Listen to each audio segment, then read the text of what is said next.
the English word history is ambiguous. It not only means the events of the past, but also the study of the past and narratives of the past based on its study.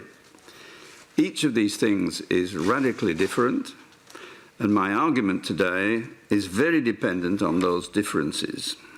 Polish, which happens to be my domestic language, has three separate words for three concepts. Przeszłość means past time, dzieje means events of the past, and historia means the study of the past. I am a historic because I try to study history. By convention, the concept of history has two further connotations. One is, as an academic subject, that it refers to the history of mankind, as opposed to the history of the universe, cosmology, or to life on Earth in general. The other is that it's usually limited to recorded history, as distinct from prehistory, that is, from the period of history, period of the past, without documentation. Every human being possesses his or her unique personality and is the potential subject of a biography. Every single one has belonged to a nuclear or extended family. The entire task of embracing the whole of humanity in all its aspects and in all periods is simply impossible.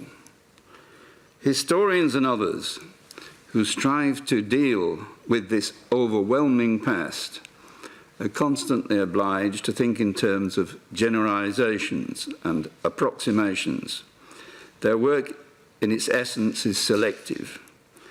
In other words, the past is too big for comfort.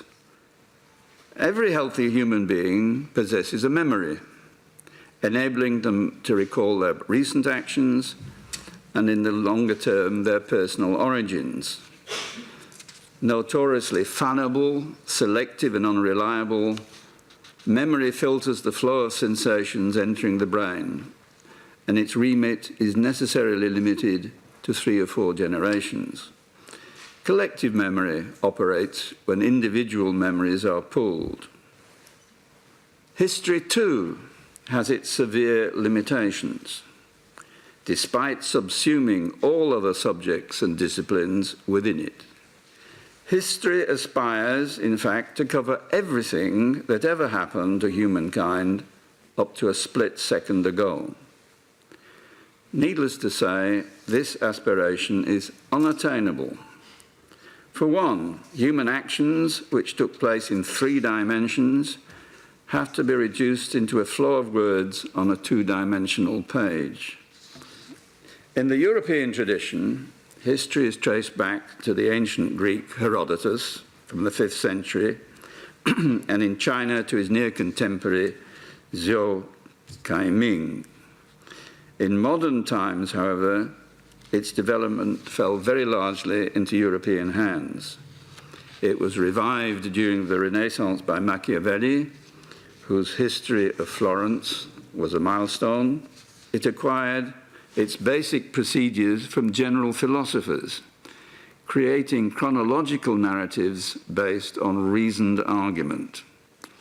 Significantly, Britain's first modern historian, David Hume, star of the Scottish Enlightenment, was a professional philosopher. Important contributions were also made by the French encyclopedists and by the pioneers of the German Göttingen School of History.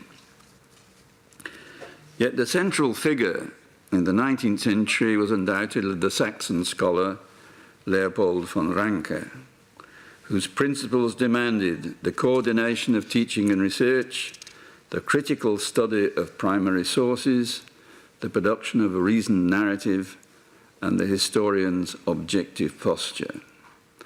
Ranke battled both philosophers like Hegel, wedded to abstract historical models, and the legion of fact compilers. History, he said, tells it as it really was, wie es eigentlich gewesen. European history is generally judged to have been launched in 1828 by the politician and writer François Guizot with his Histoire générale de la civilisation en Europe. The growing genre thereon acquired some bad habits. One was to concentrate on a handful of so-called great powers. Another was to follow those powers' wars and diplomacy, avoiding the wider overview. And a third was to highlight Western Europe at the expense of the numerous nations and cultures of Eastern Europe. As in politics, European history was mentally divided into a superior West, the source of Western civilization, and a supposedly inferior East, which, with the exception of Russia, could be safely ignored. In the introduction to European history, I discussed three main variants of what European history can mean.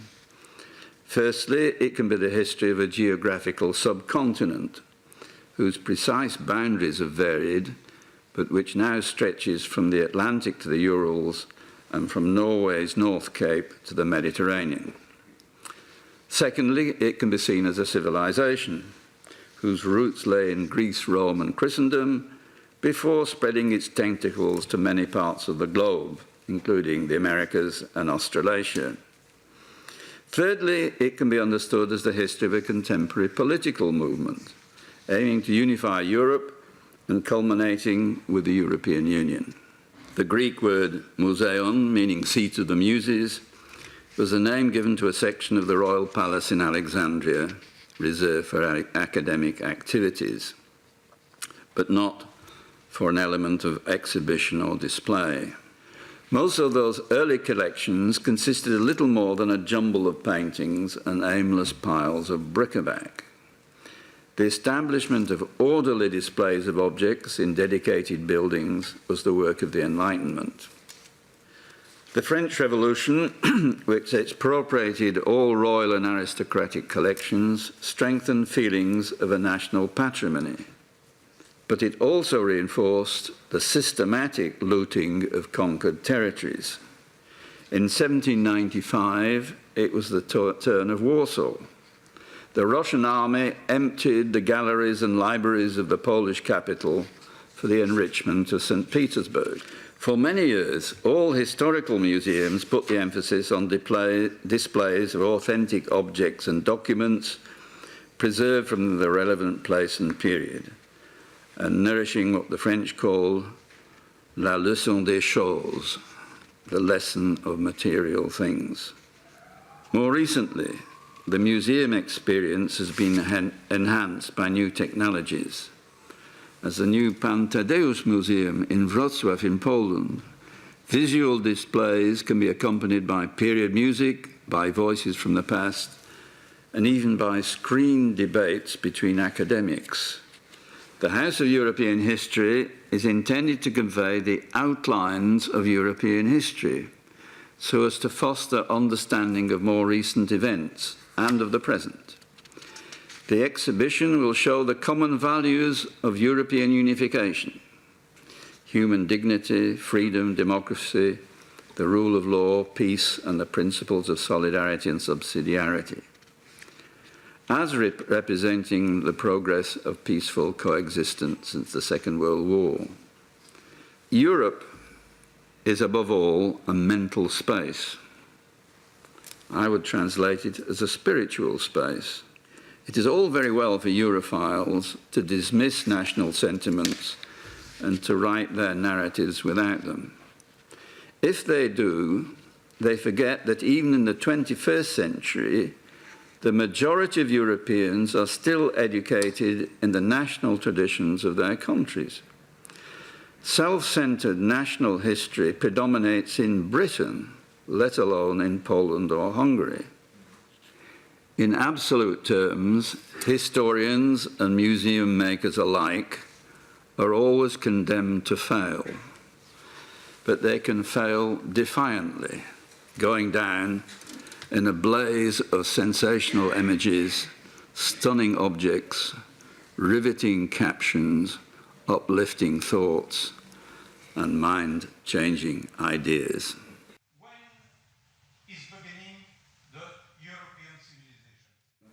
the average life of the average Polish citizen is miles better than it was, objectively. But subjectively, lots of people, millions of people, don't feel that things are getting better. And this is the puzzle. Why on earth do they feel?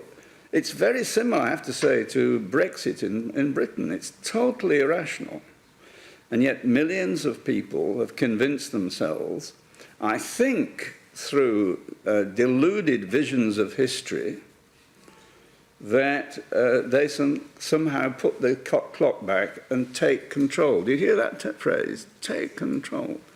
America is the same. Trump is trying to go back to when the United States had no competitors. It was the strongest power in the world and so on. It probably still is the strongest power in the world, but it's going down and others are coming up. There is a sort of nostalgia for the certainties of the communist period. There were very bad certainties. There were lots of horrible things happened, especially in the Stalinist period. But nonetheless, there are lots of people somehow feel comfortable with an authoritarian regime, with socialistic planning and policies. They feel uncertain about the globalization and the perceived threat of all sorts of things, secular Europe, Western dominance, Western complacency, superiority complexes, and so on. I think the mistake we make is that national history was a very, very central subject of concern in the 19th and 20th centuries. It's not whether you like it or not. That's what people thought, that's how people were taught, and it should be part of the exhibition to show what people's mentality was. And these perspectives are very instructive.